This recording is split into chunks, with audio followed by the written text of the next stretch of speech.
Quand Donald Trump était monté sur scène à Davos, le monde a retenu son souffle. Ce qui a suivi ne ressemblait pas à une simple conférence, c'était un choc pur. Mais voici la vérité cachée. Trump ne parlait pas seulement de l'Amérique. Il imposait une vision radicale pour l'ensemble de l'Occident. Et cette vision pourrait bien tout changer. Restez avec moi parce que ce qu'il a dit dépasse largement les simples discours politiques. C'est beaucoup plus dangereux qu'on ne le pense. L'arrivée de Trump à Davos n'a pas ressemblé à celle d'un dirigeant mondial. C'était plus une performance personnelle. Au début, ces insultes semblaient banales. Se moquer des lunettes d'Emmanuel Macron, rabaisser le premier ministre canadien, ridiculiser la Suisse. Mais attendez, ce n'était pas juste pour choquer. C'était une introduction à quelque chose de bien plus vaste. Trump n'était pas là pour jouer avec des mots. Il apportait une idéologie, une vision de l'Occident en danger, une vision où il est l'unique défenseur d'une civilisation menacée. Mais comment cette menace affecte-t-elle le monde entier? Et pourquoi est-ce plus grave que ce qu'on veut bien nous dire? Au début, le discours de Trump semblait décousu, presque irrationnel. Mais sous les digressions, une cohérence effrayante se dessinait. Ce n'était pas juste l'Amérique d'abord, c'était une vision plus profonde. Trump ne parlait pas de politique, il parlait de race et d'héritage. Il parlait d'une civilisation occidentale qu'il pensait purifiée par un passé glorieux, un passé que seuls certains peuples méritaient. Ce n'était pas de la politique, c'était du sang et du sol, repackagé pour le 21e siècle. Et le pire, il a utilisé la notion de culture, un mot que personne n'osait vraiment définir, pour masquer ce qui était en réalité une théorie raciale. Ce n'était pas une erreur de langage, c'était une stratégie. Mais la situation ne s'est pas arrêtée là. Ce discours n'était pas un incident isolé, c'était une partie d'une tendance beaucoup plus inquiétante. Trump ne s'est pas contenté de fustiger l'Europe. Il a ouvertement parlé de l'influence grandissante de l'immigration, la réduisant à une érosion de la civilisation elle-même. L'Europe, selon lui, devient méconnaissable, comme si la diversité était une forme de vandalisme. Ce genre de rhétorique n'est pas simplement choquant. Il fait partie d'une normalisation des idées fascistes. Et si on ne réagit pas, ce discours pourrait s'ancrer profondément dans la politique mondiale. Ensuite, Trump est allé plus loin en attaquant les Somaliens américains. Non seulement il a recyclé des stéréotypes raciaux, mais il a aussi remis en question leur capacité à s'intégrer.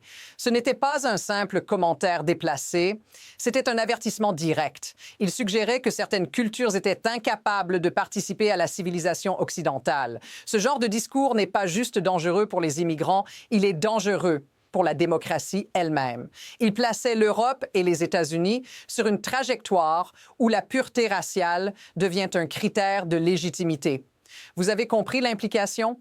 Si cette idéologie se normalise, l'inclusion devient une menace. Et comme si cela ne suffisait pas, Trump a empilé les déclarations inquiétantes. Il a relayé la théorie du grand remplacement, un mythe devenu central dans de nombreuses mouvances d'extrême droite.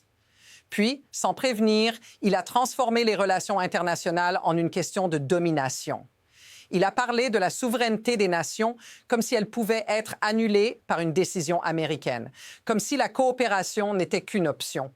Le message était clair. Si vous ne vous soumettez pas, attendez-vous aux conséquences. Alors, qu'est-ce qui se passe si cette mentalité se généralise? À ce moment-là, il ne s'agit plus de parler de dirigeants ou de discours, mais de ce que cela signifie réellement pour les gens comme vous et moi. Si cette idéologie prend racine, ce ne sont pas seulement des théories abstraites, ce sont des conséquences concrètes, réelles, qui affectent des vies, des communautés, des familles.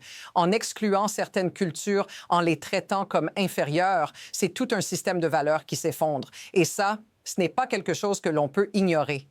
Si cela vous parle, si vous sentez que cette dynamique résonne avec ce que vous avez vu ou vécu dans votre propre pays, dites-le moi dans les commentaires. Partagez votre expérience. Le temps est venu de s'engager. Le danger, ce n'est pas seulement Trump, c'est le système qui permet à de telles idées de se propager. Ce qui semblait autrefois marginal, radical, est aujourd'hui renforcé par de puissantes voix. Ce n'est plus un secret, des figures comme Elon Musk amplifient des théories comme celle du remplacement blanc en les présentant sous un jour réaliste, inévitable. Cela montre à quel point ce discours racial n'est pas un simple incident. Il fait désormais partie d'une stratégie beaucoup plus large où l'anxiété raciale est manipulée pour forger un nouveau système de pouvoir. Un pouvoir qui ne repose pas sur l'unité, mais sur la division. L'inclusion devient une menace et la défense de la pureté culturelle une nécessité. C'est là que ça devient vraiment inquiétant. Alors, quel avenir attend cette vision de Trump? Deux chemins s'offrent à nous. Le premier, la résistance. Le monde pourrait réagir, remettre en question cette idéologie et affirmer des principes d'inclusion et de diversité. Mais cela nécessite une prise de conscience collective. Le second chemin est plus sinistre. Si cette idéologie continue à se répandre, elle pourrait modifier à jamais les bases de la politique mondiale. La question n'est plus si cela se produira, mais quand et comment. Le momentum est là et chaque jour qui passe nous rapproche de ce tournant décisif. En fin de compte, ce n'était pas juste un discours à Davos. Ce que Trump a fait n'était pas une simple provocation. C'était un signal que l'idéologie de la division, de l'exclusion et de la hiérarchie raciale n'a jamais été aussi proche de se concrétiser dans la politique mondiale. Mais le plus alarmant, ce n'est pas ce qu'il a dit, c'est la manière dont ces idées trouvent leur chemin dans les conversations quotidiennes, dans les politiques publiques et dans l'avenir. À un moment donné, nous devrons tous choisir de quel côté nous serons. Et ce choix se fera face à une réalité qui pourrait bien être déjà en train de se dessiner. Pour des analyses continues sur cette évolution, abonnez-vous et restez à l'écoute. Nous n'avons pas fini de comprendre ce qui nous attend.